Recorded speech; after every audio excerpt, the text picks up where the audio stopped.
സമുദായ കച്ചവടക്കാരൻ വെള്ളാപ്പള്ളി ചരിത്രമറിയില്ലെങ്കിൽ അത് പഠിക്കണം.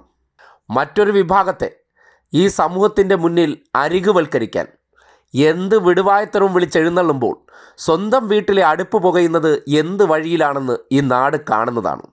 ഒരു സമുദായത്തിൻ്റെ അട്ടിപ്പേർ അവകാശം എടുത്തുകൊണ്ട് അതിൻ്റെ പേരിൽ കിട്ടുന്ന മുഴുവൻ ആനുകൂല്യങ്ങളും കുടുംബത്തിൻ്റെ ആനുകൂല്യമാക്കി അതിലൂടെ രാഷ്ട്രീയ നേട്ടമുണ്ടാക്കാൻ മകനെ സംഘപരിവാറിന് അയച്ചിട്ട് ഞാനിവിടെ എല്ലാത്തിലുമുണ്ട് എന്ന തരത്തിലൊക്കെ നിന്നുകൊണ്ട് സ്വന്തം കുടുംബത്തിന് വേണ്ട എല്ലാ കാര്യങ്ങളും ഒരു സമുദായത്തെ വിറ്റ് നേടുന്നൊരു വ്യക്തി കഴിഞ്ഞ ദിവസം മലപ്പുറത്ത് പോയിട്ട് ഒരു മതവിഭാഗത്തെ അരികുവൽക്കരിക്കാൻ വേണ്ടി അടിച്ച വാചകം അത് ചിലരെ പ്രീണിപ്പിക്കാൻ ഉപകരിക്കപ്പെട്ടെന്ന് വരും. പക്ഷേ കേരളത്തിൻ്റെ ചരിത്രം അതല്ല.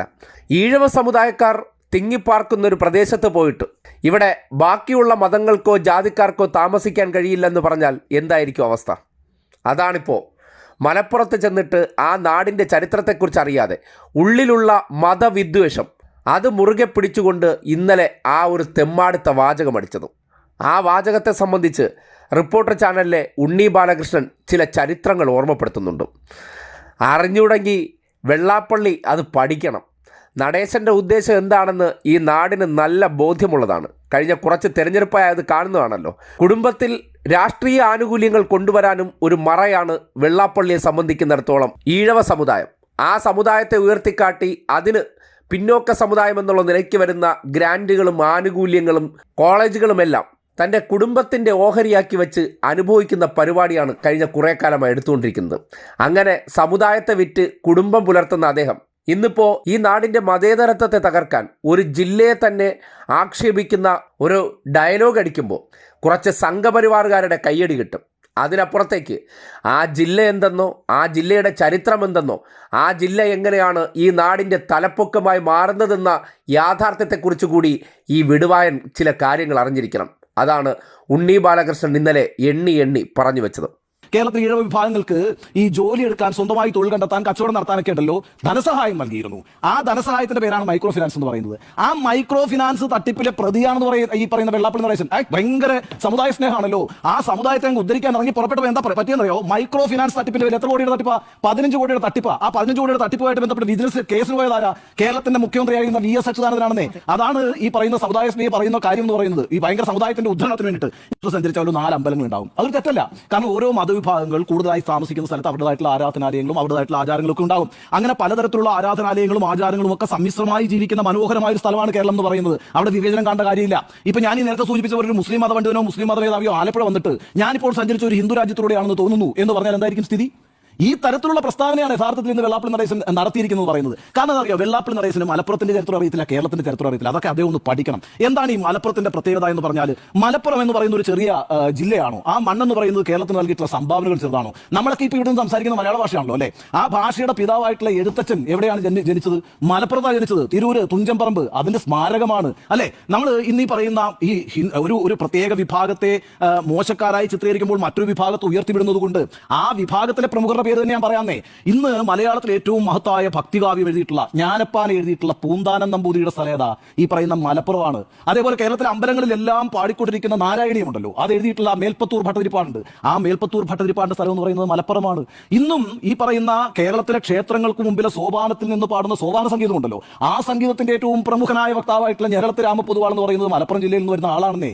അതുപോലെ തന്നെയാണ് മലയാളത്തിന്റെ കവിത്രയങ്ങളിൽ ഏറ്റവും പ്രധാനിയായ കുമാരനാശാനാണല്ലോ. കുമാരനാശൻ SNDP യോഗത്തിന്റെ ആദ്യത്തെ ജനറൽ സെക്രട്ടറിയാണ്. ആ കസേരയിലാണ് കേട്ടോ വെള്ളാപ്പള്ളി നടേശൻ ഇരിക്കുന്നത്. വെള്ളാപ്പള്ളി നടേശൻ കുമാരനാശാന്റെ പിൻഗാമി കൂടിയാണ്. എന്ന് മാത്രമല്ല, കുമാരനാശാനേക്കാൾ കൂടുതൽ കാലം ഈ SNDP യോഗം ജനറൽ സെക്രട്ടറി ആയിട്ടിരിക്കാൻ ഭാഗ്യം കിട്ടിയിട്ടുള്ള ഒരാൾ കൂടിയാണ് വെള്ളാപ്പള്ളി നടേശൻ. അദ്ദേഹം കുമാരനാശാന്റെ പിൻഗാമി ആയതുകൊണ്ട് തന്നെ ഈ ചരിത്രവും നമ്മുടെ സംസ്കാരവും ഒക്കെ അറിഞ്ഞു വെക്കുന്നത് നല്ലതാണ്. കുമാരനാശാനൊപ്പം തന്നെ തലയെടുപ്പോടുകൂടി കേരളം കാണുന്ന കവിത്രയങ്ങളിൽ ഒരാളാണല്ലോ വള്ളത്തോൾ നാരായണ മേനോൻ.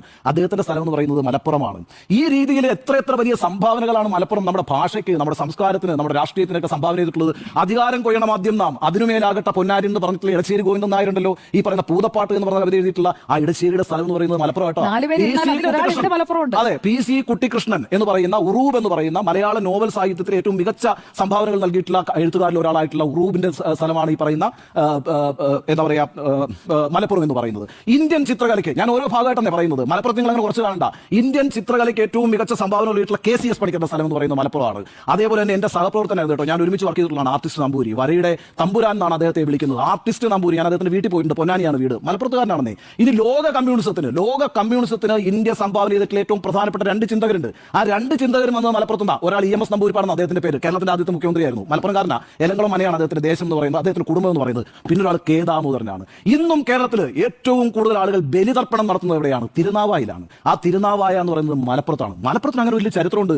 അത് സെക്കുലറിസത്തിന്റെ ചരിത്രമാണ്. ആ ചരിത്രം അറിഞ്ഞുകൊണ്ട് വേണം ഈ രീതിയിൽ അവിടെ പോയിട്ട് വിദ്വേഷ പ്രസംഗം നടത്താൻ. ഇനി അദ്ദേഹം പ്രസംഗിച്ചത് എന്താണെന്നറിയോ? ഒരു കാര്യം ഞാൻ പറയാം, അവിടെ ഈഴവർക്ക് തൊഴിലുറപ്പ് മാത്രമാണ് കിട്ടുന്നതെന്നാണ് പറഞ്ഞത്. തൊഴിലുറപ്പ് മാത്രമേ ഉള്ളൂ എന്നാണ് പറയുന്നത്.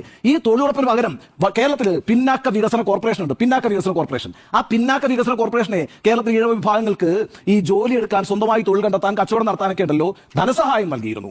ആ ധനസഹായത്തിന്റെ പേരാണ് മൈക്രോ ഫിനാൻസ് എന്ന് പറയുന്നത്. ആ മൈക്രോ ഫിനാൻസ് തട്ടിപ്പിലെ പ്രതിയാണെന്ന് ഈ പറയുന്ന വെള്ളാപ്പള്ളി നടേശൻ ഭയങ്കര സമുദായ സ്നേഹമാണല്ലോ. ആ സമുദായത്തെ അങ്ങ് ഉദ്ധരിക്കാൻ ഇറങ്ങി പുറപ്പെട്ടപ്പോൾ എന്താ പറ്റിയെന്നറിയോ? മൈക്രോ ഫിനാൻസ് തട്ടിപ്പിന്റെ പേര് എത്ര കോടിയുടെ തട്ടിപ്പാ?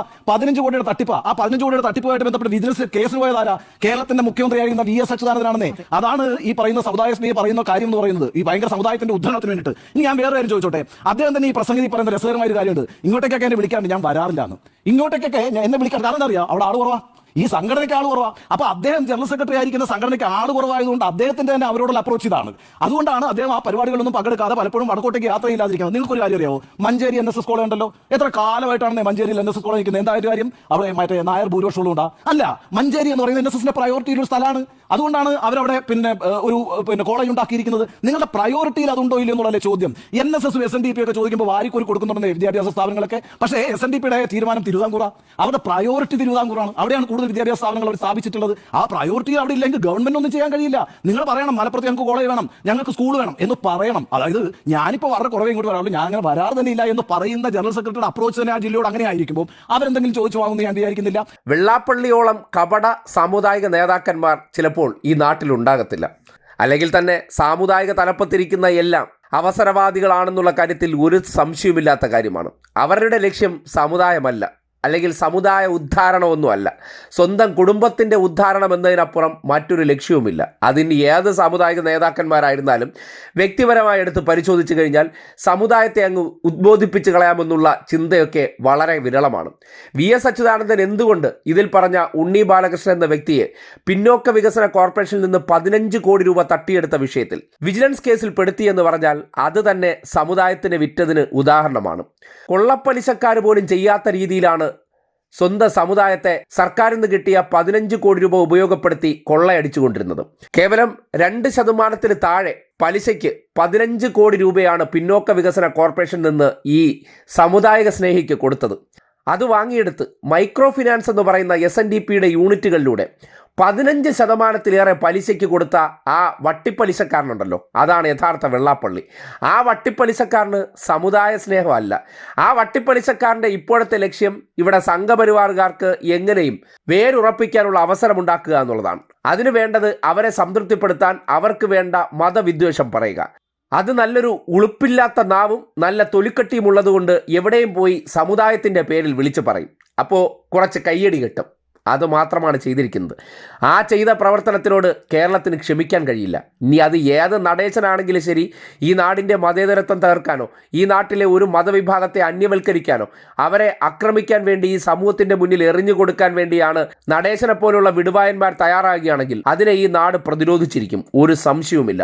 അതിൻ്റെ ഭാഗമായിട്ട് തന്നെയാണ് വെള്ളാപ്പള്ളി എന്ന വിടുവായൻ്റെ ഇപ്പോഴത്തെ കയ്യടി ഡയലോഗിനെതിരെ വലിയ വിമർശനമുയരുന്നത്. ഉണ്ണി ബാലകൃഷ്ണനെ പോലുള്ള മുതിർന്ന മാധ്യമപ്രവർത്തകർ ഒരു ഹിന്ദു ആയിരുന്നിട്ട് കൂടിയും മലപ്പുറം എന്ന ജില്ലയെ ആക്രമിക്കുമ്പോൾ ആ നാട്ടിലെ ജനങ്ങൾക്ക് വേണ്ടി ശബ്ദമുയർത്തുന്നത് എന്തുകൊണ്ടെന്നാൽ ഈ നാടിൻ്റെ ചരിത്രത്തെക്കുറിച്ചും ഈ നാടിൻ്റെ വരുംകാല സമാധാന ജീവിതത്തെക്കുറിച്ചും വളരെ കൃത്യമായ ചിന്തയുള്ളതുകൊണ്ടാണ്. അതുകൊണ്ടാണ് കഴിഞ്ഞ ദിവസം മീറ്റ് ദ എഡിറ്റേഴ്സിൽ അദ്ദേഹം പറഞ്ഞ വരികൾ വളരെ പ്രസക്തമാകുന്നത്. നടേശനെ പോലെ ഈ നാടിന് ബാധ്യതയായിട്ടുള്ള, ഈ നാടിനെ ഒറ്റുകൊടുക്കുന്ന ശ്രീനാരായണ ഗുരുവിനെ പോലും വിറ്റ് പുട്ടടിക്കുന്ന ഇതുപോലുള്ള കപട സാമുദായിക സ്നേഹികൾ, അയാൾ ഈ നാടിൻ്റെ സാമൂഹ്യ ജീവിതത്തിനൊക്കെ അപകടമാണ്. ഇങ്ങനെ ഒരു വിഷ മനസ്സും വെച്ചുകൊണ്ട് ഒരു സമുദായത്തിൻ്റെ തലപ്പത്തിരുന്നു കൊണ്ട് രാഷ്ട്രീയ നേട്ടത്തിന് വേണ്ടി കേന്ദ്രം ഭരിക്കുന്നവരെ പ്രീണിപ്പെടുത്താമെന്നതിനപ്പുറം മറ്റൊരു ലക്ഷ്യവും ഇത്തരം വിടുവായന്മാർക്കില്ല എന്ന് ആ സമുദായത്തിലുള്ളവർ മനസ്സിലാക്കുക. നിങ്ങളെ ഉദ്ബോധിപ്പിക്കുക അല്ല, മറ്റ് ചിലരെ പ്രീണിപ്പിച്ചുകൊണ്ട് കുടുംബത്തിന് വീണ്ടും വീണ്ടും നേട്ടം എത്തിക്കുക എന്നുള്ളതാണ് ലക്ഷ്യം. അത് മകനെ SNDPയുടെ പേരിൽ സംഘപരിവാറിന് കച്ചവടം ചെയ്ത സമയം തൊട്ടുള്ള എല്ലാ ചരിത്രത്തിലും നിഴലിക്കുന്നുണ്ട്.